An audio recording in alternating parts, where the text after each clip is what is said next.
전 1장 9절에서 11절의 말씀, 예수 그리스도의 승천하시는 그 모습을 잘 기록하고 있는 누가복음에 이어 사도행전의 시작 부분의 기록입니다.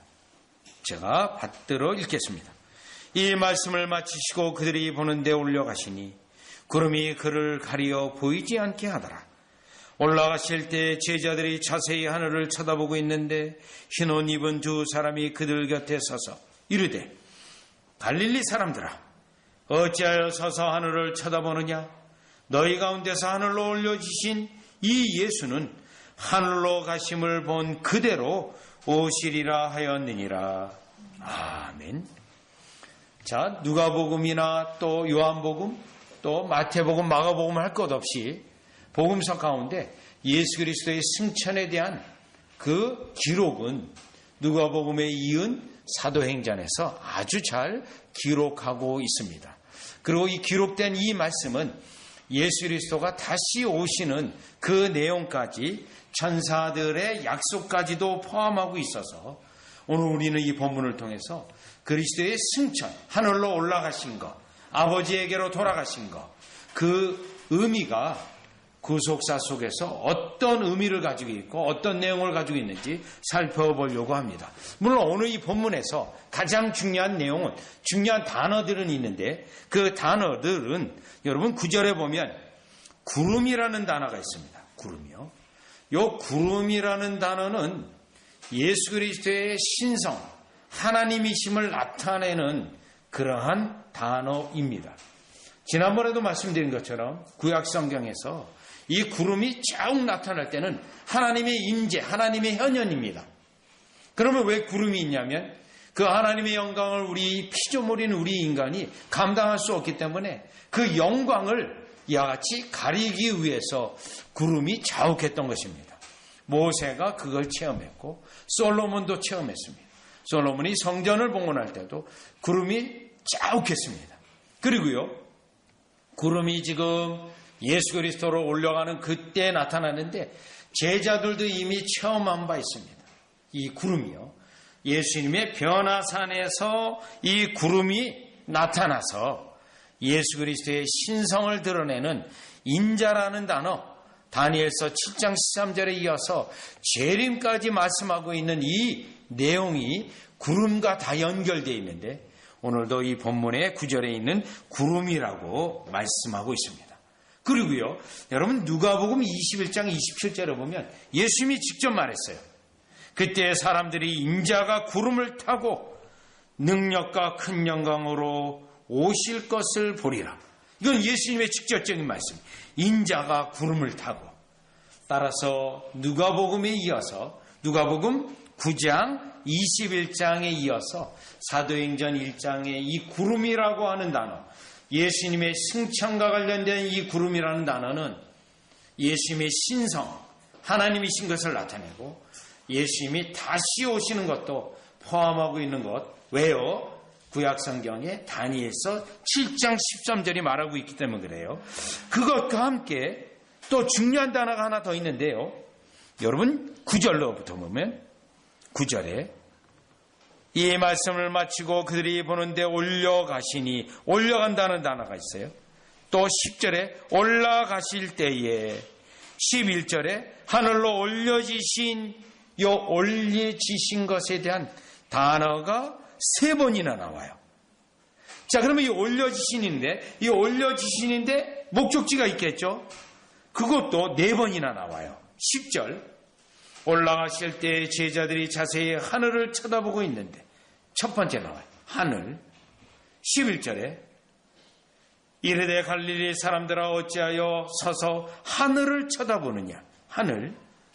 너희 가운데서 하늘로 올려지신 하늘. 이 예수는 하늘로 가심. 하늘 4번이나 나옵니다. 올려지심 3번, 목적지인 하늘. 자, 그러면 이 하늘이 이 짧은 본문 안에서 4번이나 언급되고 있어요.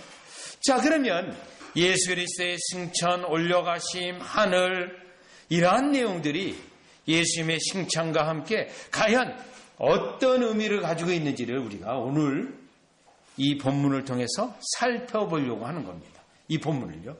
쉽게 여러분에게 전체 총요약을 한다면 예수 그리스도께서 하늘로 올라가셨다는 것은 지상사역을 마쳤다는 거예요. 그리고 하늘로 올라가셨다. 하늘에서 하시는 사역이 시작됐다는 거예요. 그런데 언제 마무리가 돼요? 다시 오실 때 마무리가 돼요. 하늘 사역으로 다 마무리되어지고 결국 총체적인 구속사의 결론은 모든 영광을 아버지께, 권세와 백성을 아버지께 돌리고 마무리된다는 거예요. 그리고 영원한 세계가 된다라는 내용이 오늘 이 본문에 나와 있는 이 중요한 단어, 반복된 단어로부터 알 수가 있다라는 것입니다. 그러면 우리가 첫 번째 9절로부터 예수 그리스도께서 지상사역을 마치고 하늘로 돌아가셔서 그냥 돌아가신 걸로 끝난 게 아니에요. 하늘 사역이 시작되는 것에 대한 선언임을 우리가 9절로부터 보려고 합니다. 9절 보시죠. 이 말씀을 마치시고 마지막까지 지상사역의 마지막이 말씀이었어요. 말씀. 그러면 하늘 사역의 시작은 뭘까요? 하늘 사역의 시작은 여전히 말씀이에요. 여전히 말씀. 성령을 보내시어 말씀 사역을 하는 거예요. 그래서 예수님의 삼중적 사역 가운데 가장 중요한 사역이 선지자 사역. 예수님이 이 땅에 오셔서 선지자 사역. 그리고요, 제사장 사역. 자신의 몸을 들여 제사를 드렸어요. 그리고요, 왕의 사역. 왕. 유대인의 왕이로다. 자, 이 삼중 사역은 하늘로 올라가셔도 똑같아요. 그 중에서 여기에 있는 것 같이 제사자, 이와 같이 선지자 사역, 가르치는 사역을 지금도 계속하고 있는데 그 가르침의 사역이 마무리되고 하늘로 올라가셔서 가르치는 사역으로 하신다라는 거예요. 그러면 9절, 이 말씀을 마치시고 그들이 보는데 올려져 가시니, 그들이 보는데 올려갔다. 문면 이 사도들과 제자들은 예수님의 승천에 대한 직접 눈으로 본 목격자 증인들입니다. 목격자 증인. 하늘로 가셨다. 하늘 영광 가운데로 들러 올라가셨다는. 자, 그렇다면 구름이 그를 가리워서, 여러분, 이 구름이 그를 싸맸다는 거예요. 가리었다는 것. 완전히 포대기를 싸듯이 가리었다는, 신적인 신성을 나타내는, 하나님이신 것을 나타내고요. 그리고 보이지 않았습니다. 더 이상 이들은 지상에서 그리스도를 볼 수 없고 이제 하늘에서 영화롭게 된 그리스도를 우리가 볼 수 있습니다. 저와 여러분은 죽음을 맞이해서 예수님 오시기 전에 이와 같이 예수님이 가신 그 하늘로 올라가서 영화롭게 된 예수 그리스도를 직접 볼 것입니다. 아버지는 영광으로 우리가 가운데 있을 것이고, 성령님은요, 우리 가운데, 우리의 심령 가운데 일하시고 있는 그 성령님을 우리가 알 수가 있다라는 것입니다. 그러면 이 첫 번째 지상사역을 마무리하고 하늘에서 하늘 사역을 가시는데, 이때 핵심 포인트는 뭐죠? 우리 예수님이 하늘로 돌아가실 것을 제자들에게 약속하셨고 말씀하셨고 실제로 이 일이 이루어졌습니다. 다 같이 요한복음 14장 2절을 가보시죠.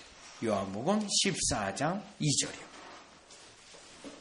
요한복음 14장 2절입니다. 지상사역을 마치고 이제 하늘로 돌아가셨는데 아버지의 영광, 아버지가 계신 곳에 돌아가셨습니다. 요한복음 14장 2절에 보면 내 아버지 집에, 내 아버지 집이라고 표현되어 있습니다. 내 아버지 집. 하늘 성소죠. 거할 곳이 많도다. 그렇지 않으면 너에게 일렀으리라. 내가 너희를 위하여 거처를 예비하러 가노니. 여기 되어 있습니다. 너희를 위하여 거처를 예비하러 간다. 예수님이 간다라는 말을 분명히 했어요. 하늘로 돌아간다. 간다. 목적이 뭐죠? 지상사역을 마치고 하늘에 우리의 처소를 마련하기 위해서. 이 처소라는 단어는 때때로 영어 성경에 보면 맨션이라고 번역된 게 있어요. 맨션. 우리는 과거에 한 1970년대 맨션이라는 단어를 썼어요. 그런데 이제 80년대 이르면서 아파트라는 단어가 유행하게 되고 그 맨션이라는 단어는 더 이상 쓰지 잘 안 써요. 그런데 일본에 가면 이 맨션이라는 단어를 계속 씁니다. 이제 일본의 아파트는 거의 다 아파트를 안 하고 맨션이라고 하는 경우가 많아요. 자, 개념으로는요, 아주 좋은 집을 말해요. 일본 문화 속에서. 자, 여기 영어 성경과 함께 이 부분을 번역한 것을 볼 때 맨션입니다. 맨션. 우리가 과거 1970년대도요. 맨션이 아무데나 있는 게 아니고요. 저 해방촌의 남산 그 뷰 좋은데, 특별히 외국인들 대상으로 아파트를 처음 지어졌을 때 맨션이라고 불렀고, 아주 좋은 아파트 이런 것을 불렀거든요. 그것에 비하여 본다면 이 본문은 저와 여러분을 위해 우리 주님이 하늘로 올라가셔서 하늘의 처소를 예비할 뿐만 아니라 여러분 그것을 위해서 이 땅에 사역을 온전히 완성하시고 하셨다라는 거예요. 그렇다면 지금 오늘 사도행전 1장 9절에 하늘로 올라가셨다, 이 일은 바로 우리를 위하여 모든 일을 마치시고, 마치신 것이 끝나는 게 아니고요, 계속 우리를 위하여 일하신다는 거예요. 계속 예수님이요. 요한복음 5장 17절에 보면 아버지가 일하니 나도 일한다는 말씀을 예수님이 직접 했습니다. 여러분, 그 아버지는 성부 하나님이에요. 성부 하나님이 왜 일을 하십니까? 죄인들을 구속하기 위하여 일을 하세요. 그 일 때문에 자기 자신이 지상에 왔고 그 일을 온전히대로 지상에서 구속주로서의 사역을 했다는 거예요. 거기에 핵심은 아버지가 일하니 나도 일한다는 거예요. 그 일하는 예수님이 지금도 계속 하늘에서 일하신다는 거예요. 이 땅에 오셔서 일하셨던 그 예수님이 지금도 여전히 하늘에서 살아계셔서 일하신다라는 겁니다. 일하신다는 거예요. 그렇다면 저와 여러분이 예수님이 이 땅에 오셨고 사역을 완성하시고 지상에서 사역을 완성하시고 하늘에 돌아가셔서 올라가셔서 지금도 일하고 계시는데 누구를 위해 일하십니까? 언약 백성을 위해 일하시고요.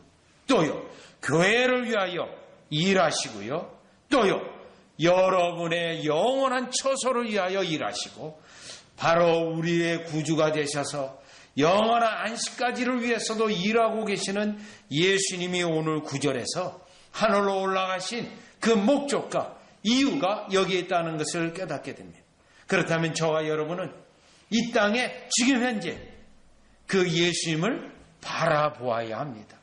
성경에 있는 2000년 전 예수님이 아니고요, 지금 현재 일하고 계신 주님이 우리의 주님으로서 여러분이 지금 바라보아야 된다는 거예요. 그래서 히브리서 12장 2절에 보면, 히브리서 12장 2절이요, 예수 그리스도를 바라보자라고 되어 있어요. 특별히 언제요? 히브리서에는 환난의 때에, 고난의 때에, 배교의 때에 그리스도를 바라보자라는 거예요. 또 히브리서 4장은요, 그 예수님이 바로 하늘 보좌 우편에서 우리를 위하여 중보하시는 그리스도이기 때문에 예수를 바라보고 어떻게 해요? 때를 따라 돕는 은혜를 얻기 위하여 주님 앞에 나오라는 겁니다. 그게 지금 9절에서 우리에게 요구하는 바예요. 여러분, 예수님 믿고 고난이 없습니까? 여러분이 완전히 고통과 어려움으로부터 해방되었습니까? 아닙니다. 여러분이 죽음을 맞기 전까지는, 예수 그리스도가 다시 이 땅에 오시기 전까지는 신자라 할지라도 고통이 있고 고난이 있고 어려움이 있고 눈물이 있고 탄식이 있습니다. 여러분, 그때 여러분은 어떻게 됩니까? 하늘에서 지금 현재 여러분을 위해 일하고 계신 주님을 바라보아야 된다는 사실이 지금 이 9절 그 사역을 위하여 2000년 전에 하늘로 올라가신 예수님을 제자들이 직접 눈으로 보았고 그 기록이 우리에게 오늘 말씀으로 우리에게 주어져서 오늘도 우리는 여전히 하늘에 계신 예수 그리스도를 바라보아야 된다는 사실을 첫 번째로 깨달을 수 있는 것입니다. 자, 그러면 이 하늘로 올라가셨어요. 일을 하기 위해 가신 거예요. 여러분, 그러면 이 예수님이 두 번째 깨달을 수 있는 것은 10절, 11절로 가보세요. 올라가실 때 제자들이 자세히 하늘을 쳐다보고 있는데 흰옷 입은 두 사람이 그들 곁에 서서, 지금 올라가세요. 구름이 감쌌어요. 왜요? 신성을 나타내고 있습니다. 그렇다면 제자들이 자세히 하늘을 쳐다보고 있는데, 제자들이 물론 이 자세히 쳐다보고 있을 때 예수님에게 어떤 현상이 일어날 수 있는가, 그런 호기심도 있을 수 있고 여러 또 현상을 바라볼 수도 있는 상황이에요.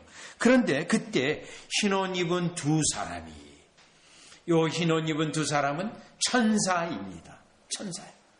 천사가 바로 그들 곁에 서서 천사의 말이 그들에게 증거됐습니다. 이르되 갈릴리 사람들아 어찌하여 서서 하늘을 쳐다보니. 이 부분은 약간 책망 어린 말씀이에요. 왜 계속해서 하늘을 쳐다보느냐? 하늘로 올라가셨다. 그것을 확증하는 말이기도 해요. 확증하는 말. 그런데 핵심 포인트가 있어요. 단어가 있어요.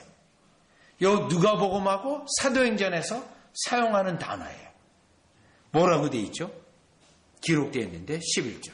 이르되 갈릴리 사람들아, 요 단어예요. 갈릴리 사람들아. 아니 여러분, 천사가 지금 사도들과 제자들에게 굳이 이 갈릴리 사람들아라고 말할 필요가 있었을까요? 제자들아, 사도들아 이렇게 말할 수도 있잖아요. 여러분이 갈릴리 사람들아 말할 때는 마치 지방색을 말하는 듯합니다. 오늘날이요. 뭐 충청도 사람, 서울 사람, 뭐 경기도 사람, 여러분 다 방언들이 다르잖아요. 사투리가 있고요. 심지어 요 서울과 가까운 요 김포도 사투리가 있어요. 그 아주 고유한 사투리요. 네. 특별히 요 장기동 여기는요, 그 김포 사투리가 있어요. 여기 오래 산 사람 보면 그 항어로 거기 시장 있는 데 가보면 오래 살았는데 그 사투리가 나오더라고요. 여러분 강화도도 비슷해요. 강화도도. 그러면 우리가 할 때 김포 사람이죠? 예. 통진에서 태어나서 여기 와서 삽니다. 그리고 얘기하는 거예요. 저에게. 거기 마트 자리가 옛날에 읍면 사무소였다 그러더라고요. 제가 알아맞히지 않습니까? 그런데 여기 갈릴리 사람들아, 지방색을 나타낸다나 이 말을 했다는 거예요. 그러면 여러분 이 원리를 찾기 위해서 일단 누가복음을 가보겠어요. 누가복음 23장이요. 누가복음 23장을 가보시면, 누가복음 23장을 가보겠습니다. 23장 6절이요. 누가복음 23장 6절에 보시면 빌라도가 듣고 그가 갈릴리 사람이냐 물어. 이거예요. 예수님을 지금 물을 때 어떻게 말하죠? 갈릴리 사람이냐? 이거예요. 그리고 지금 천사가요, 갈릴리 사람들아 이 말했어요.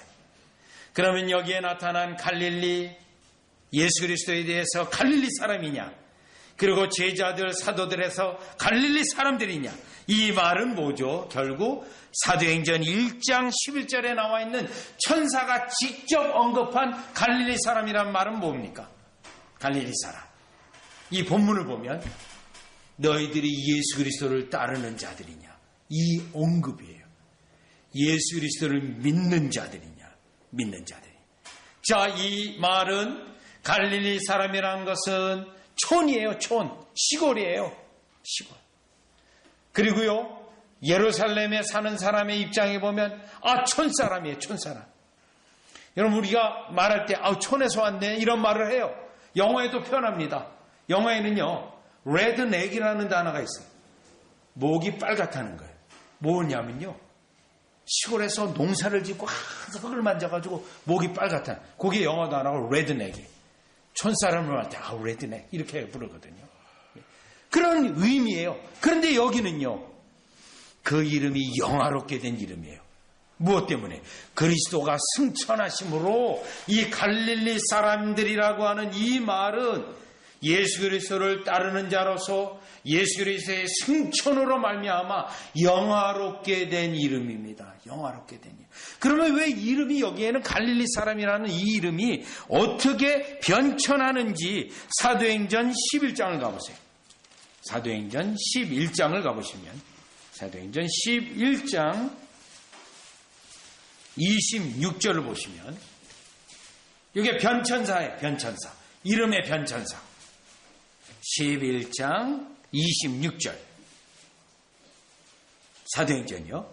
만남에 안디옥에 데리고 와서 둘이 교회에 1년간 모여 있어 큰 무리를 가르쳤고 제자들이, 자, 그럼 갈릴리 사람들이라는 단어가 쓰여졌고요. 이거는 사도행전 2장 베드로를 말할 때도 그런 말을 해요. 그런데 이제는요, 제자들이라고 불러요. 그리스도의 제자들. 그런데 이 그리스도의 제자들이라는 이름이 그 다음 어떻게 변화됩니까? 안디옥에서 비로소 안디옥에서, 이방 땅에서 그리스도인이라 일컬음을 받게 되었더라. 그러면 이 단어가요, 고린도전서 1장 2절에는 그리스도인이라는 이 단어가 고린도전서 1장 2절에는 성도라는 단어로 바뀌어요. 성도. 이게 변천사예요. 갈릴리 사람들, 제자들, 그리스도인, 성도들, 이렇게 단어의 변천이 일어나게 됩니다. 그러면 갈릴리 사람들이라는 이 단어는 무엇을 의미하냐면 예수 그리스도를 따르었던 제자들, 그리스도인들, 성도들이 그리스도의 승천으로 말미암아 하늘로 올라가심으로 그들은 갈릴리 사람들이라는 촌사람의 이름이라는 게 촌사람을 비하듯 하는 말이 영화롭게 된 이름으로 바뀌었다는 거예요. 누구 때문에요? 승천하신 그리스도 때문에 이와 같이 고귀한 이름이 된 겁니다. 그러면 예수 그리스도의 승천하심이 저와 여러분들에게 어떤 유익을 가져다 줍니까? 여러분, 제자, 그리스도인, 성도, 이 이름이요, 굉장히 귀한 이름입니다. 왜요? 하늘에 주가 계시고 그 주의 백성으로서 돌보심을 받고 하나님의 섭리가 우리에게 있고요. 여러분이 어려울 때 지키고요. 마귀로부터 여러분을 우리고 능히 극복할 수 있도록 도와주시고, 그분이 모든 것을 아시고 깨뜨리시고 운영하시는 교회의 머리이신 그리스도라는 사실을 생각할 때 여러분에게 붙어있는 이 이름이 영화로운 이름이라는 것을 여러분이 기억하시기를 바랍니다. 영화로운 이름. 이 영화로운 이름 때문에요, 여러분 어떻게 돼요? 그리스도인 된 것을 자랑스럽게 얘기해야 되겠죠. 그리스도인. 쭈뼛쭈뼛해서는 안 되겠죠. 주저주저해서는 안 되겠죠. 여러분이 믿음을 가지고 있고 여러분이 그리스도의 제자 된 것을 부끄러워해서는 안 되겠죠. 마귀가 그렇게 역사하니까요. 따라서 오늘 우리가 두 번째로 그리스도의 승천이 우리에게 주는 축복은 우리의 이름이, 영화로운 이름이 우리에게 주어졌다는 사실을 깨닫게 되어지고 그리스도를 자랑하고 그리스도를 사랑하는 저와 여러분이 되어지시기를 주 예수 그리스도 이름으로 축원합니다. 그러면 다시 본문에 오셔서 11절에 보면 이 천사의 메시지가 있습니다. 승천과 함께 이 천사의 메시지는 그리스도가 다시 오신다는 건데, 보시오. 11절. 이르되 갈릴리 사람들아 어찌하여 서서 하늘을 쳐다보느냐? 너희 가운데서 하늘로 올려지신 이 예수는 하늘로 가심을 본 그대로 오시리라 하였느니라. 올라가신다는 것은 하늘의 사역이 시작됐다. 다시 오신다는 건 하늘의 사역이 마무리되어지고 대심판으로 심판주인 그리스도가 심판하기 위해 다시 오신다는 메시지가 승천하시는 메시지에 포함된다는 거예요. 하늘로 올라가신다는 것은 다시 심판하기 위해 이 지상에 오신다는 메시지가 이 천사들의 메시지 통해서 우리에게 있다라는 것입니다. 그러면 이때 오실 때는요, 모든 사람의 눈에 보이는 대로 오실 겁니다. 모든 사람이요. 이미 예수님이 말씀하십니다. 어떤 사람들은 이것에 대해 이해가 되지 않아서 어떻게 예수님이 전 세계에 있는 사람들이 다 알까? 그래서 심지어는요, 이렇게 말하는 신학자도 있어요. 아마 예수 그리스도가 재림하실 때 전 세계 사람들이 다 볼 수 있도록 TV 중계를 통해서 그리스도 오신 걸 알 수 있을 것입니다. 아닙니다. 예수님은 아니 계신 곳이 없으시고요. 예수님의 영화롭게 된 그 몸은 온 우주의 모든 것을, 자연적인 것을 뛰어넘는 그러한 영화롭게 된 몸이에요. 그래서 모든 사람 앞에 보이게 오시는 겁니다. 그러면 모든 사람에게 보이게 오신다는 건 뭐죠? 성도들은 그리스도의 오심이 나팔소리와 함께 우리가 깨닫게 되어지고 하늘로 공중으로 영접되어져서 그리스도를 영접하도록 하고 그리스도를 영접했을 때에 그 기쁨과 찬양과 감사로 그리스도를 맞이하겠죠. 악인들과 죄인들과 경건치 못한 자들은 어떻게 되겠습니까? 그리스도의 오심을 그들이 나팔소리를 듣고 그 현상 속에서 숨을 곳을 찾겠죠. 이제 심판이 시작되니까요. 숨을 곳을 찾게 되는데 찾을 수 있습니까? 없습니까? 숨을 곳이 없습니다. 왜? 그들은요, 자기들의 죄악이 다 드러나게 되어지고 하나님의 그리스도의 엄중한 심판 때문에 그들은 당하고 숨을 곳을 찾지만 찾지 못할 것이라는 겁니다.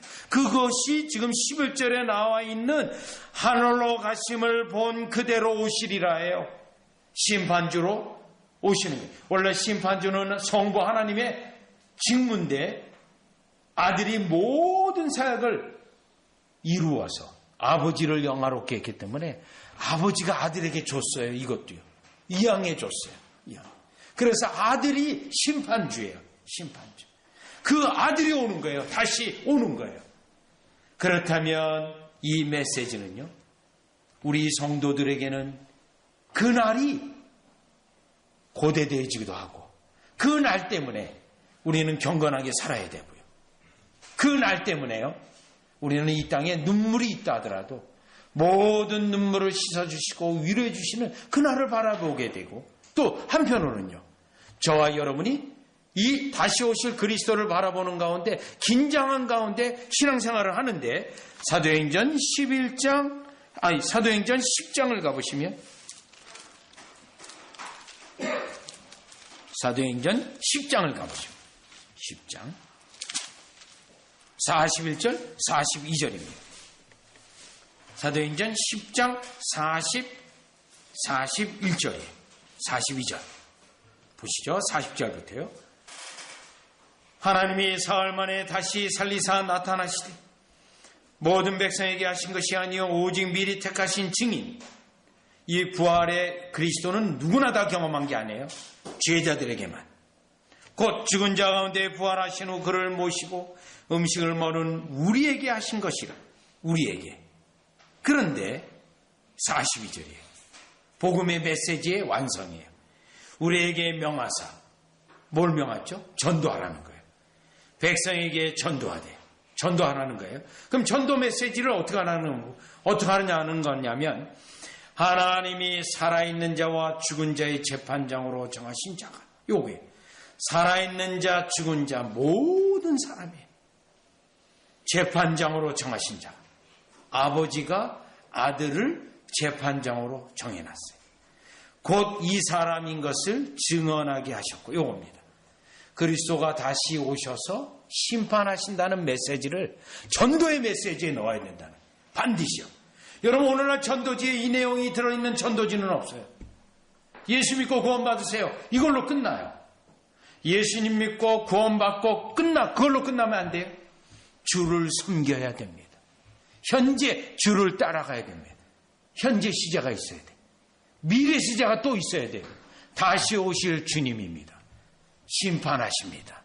죄인들을 심판하실 것이고 경건치 않은 자를 심판하실 것이고요. 또요, 자신의 성도들을 자기의 오른편에 모으실 것입니다. 이 메시지가 전도할 때 들어가야 된다는 거예요. 그럼 여기 핵심 내용은 뭡니까? 지금 살아계신 예수예요. 2000년 전에 이 땅에 오신 옛날 이야기나 어떤 신화 같은 이야기가 아니고요. 현재 살아계신 하나님이요, 현재 주이시요, 그의 나라를 이끄시는 분이요, 그의 백성을 돌보시는, 교회를 돌보시는 주님이라는 사실을 명확히 증거하고 그 믿음이 현재 우리에게 있어야 되는, 그 믿음이요. 단지 이 재림이란 건 미래의 일로 당장 우리에게 일어날 일도 아니고 또 언제 일어날지도 모르고 먼 미래의 일이 아니라 현재 그리스도가 모든 걸 다 살피시고, 왜요?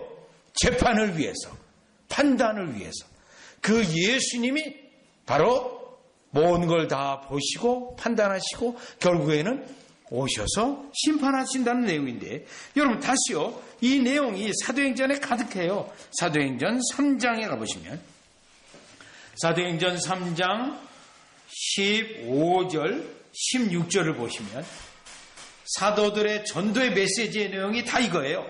지금 미문에 앉아있는 안진뱅이를 일으키고 나서 베드로가 설교 사역을 하고 있어요. 설교를 했어요.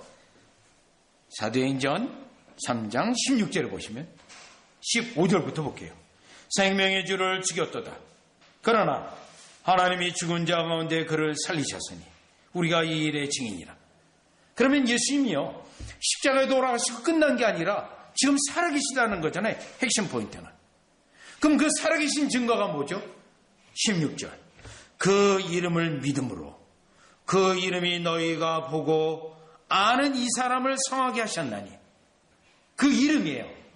예수님의 이름이에요. 살아계신 예수님이에요. 예수님. 예수님의 은덕으로, 예수님의 사역으로 이 안진뱅이가 고침받았다는, 고침받. 예수로 말미암아 난 믿음이 너희 모든 사람 앞에서 이같이 완전히 낫게 하였느냐. 핵심 포인트는 뭡니까? 예수님은 죽은 걸로 끝난 게 아니라 지금 현재 살아 계시다. 이게 핵심 포인트예요. 그렇기 때문에 이 사람이 나았다. 이 사람이 나았다예요. 또 반복해요. 사도행전 4장 10절로 가보시죠. 다시 또 증거합니다. 너희와 모든 이스라엘 백성들은 알라. 너희가 십자가에 못 박고 하나님이 죽은 자 가운데서 살리신 나사렛 예수 그리스도의 이름으로 이 사람이 건강하게 되어 너희 앞에 섰느니라. 요거예요. 살리신 나사렛 예수. 지금 살아계시다. 이거예요. 살아계시다. 자, 그렇다면 이 재림이라는 것은 살아계신 예수님을 증거하는 거예요. 그분이 다 알아요. 여러분을 다 압니다. 우리의 행위, 저의 행위 다 알아요. 언제 펼쳐집니까? 마지막 심판 때 펼쳐질 것입니다. 성도들도 심판 앞에 서야 되기 때문에. 또 율법적이 펼쳐질 것입니다. 왜? 판단의 기준이 율법이니까요. 그때 우리는 그리스도 안에 있기 때문에 자유의 율법으로 정죄당하지 않아요. 정죄. 그렇지만 그럼에도 불구하고 여러분과 저가 회개하지 않은 죄가 있다면 드러나겠죠. 정죄당하지는 않지만 책망이 있을 것은 분명합니다. 그렇기 때문에 여러분 사도행전 24장 한 구절 더 보시면, 그래서 사도 바울은 이것 때문에 사도행전 24장으로 가보시면, 사도행전 24장 이것 때문에요. 자, 사도행전 24장을 가보시면 15절 16절이에요. 이거는 미래 시제입니다. 여러분, 그리스도가 살아계셔서 다시 오시는 주님인데 15절이요. 그들이 기다리는 바 하나님께 향한 소망을 나도 가졌으니 고 의인과 악인의 부활이 있으리라 함이니라. 왜요? 예수님의 재림을 통하여 의인과 악인이 다 부활합니다. 네. 특별히 신자가 먼저 부활하겠죠. 그리고 살아있는 자가 변화되겠죠. 그 다음 16절이요. 이것으로 말미암아 그리스도의 재림 때문에, 부활과 재림 때문에 나도 하나님과 사람에 대하여 항상 양심의 꺼리낌이 없기를 힘쓰나이다. 이것 때문에 지금 현재 사도 바울이 어떻게, 여러분 사도 바울 정도면 그분이 뭐 불순종이 있겠습니까? 뭐 인간적인 게 있겠습니까? 얼마나 탁월한 성도예요. 굉장하지 않아요. 그런데 그 바울이 고백이에요. 하나님과 사람에 대하여 어떻게 해요? 하나님 앞에 정직한 삶을 살기 위해서, 또 사람에 대하여 양심에 꺼리끼는 일이 없이 의로운 삶을 추구하도록 만든다는 거예요. 긴장관계에 있습니다. 나는 잘 믿는다. 내 정도면 됐다. 누가 나 정도 하나님이 일을 하는가? 아닙니다. 아닙니다. 아니. 그저 하나님 앞에 철저히 낮아져서 경건하고자 애쓰는 모습이 여기 있습니다. 왜요? 왜요? 다시 오실 그리스도 때문에. 다시 오실 그리스도. 이게 사도행전 전체 내용이에요. 승천, 그리고 재림까지 1장에 이미 말하고 있잖아요. 그래서 오늘 우리는 바로 그리스도가 지금 하늘에서 살아계셔서 그의 나라를 진행시켜가고 계시며 살아계시기 때문에, 선지자이기 때문에 그리스도의 가르침을 받아야 되고, 제사장이기 때문에 그리스도가 우리를 위하여 중보하시는 그의 은덕을 입고, 왕이시기 때문에, 여러분 말만 왕입니까? 왕의 통치를 받아야 될 거 아니에요? 그 왕 앞에 우리가 다시 오실 주님이기 때문에 이 땅에 긴장감을 가지고 살아가는 우리가 여러분이 되어주시기를 주 예수 그리스도 이름으로 축원합니다. 기도드리겠습니다. 하나님 아버지, 은혜를 감사드립니다. 그리스도의 승천이 결국 재림과 함께 영원한 심판과 함께 우리의 구원이 완성된다라는 사실을 이미 깨닫게 하시오니 감사를 드립니다. 그러면 이제 우리의 그리스도가 아직 오시지 않은 이 때에 우리가 깨달아야 한다는 것은 그리스도가 지금 살아계셔서 교회를 위하여, 성도를 위하여 일하고 계시며, 또 그리스도를 따르는 우리에게 얼마나 영화로운 이름을 주셨고, 또 그 모든 따라갔던 것, 행위들, 판단들, 결국 우리 주님이 심판하기 위하여 다시 오시는 예수님 때문에 이 땅에 경건하고 신실히 믿고 따라가는 우리 되게 하여 주시옵소서. 우리의 믿음이 과거로만 끝나는 것이 아니고 현재를 바라보고 결국 미래에 완성되는 것을 바라보게 하여 주시옵소서. 예수님의 이름으로 기도드리옵나이다.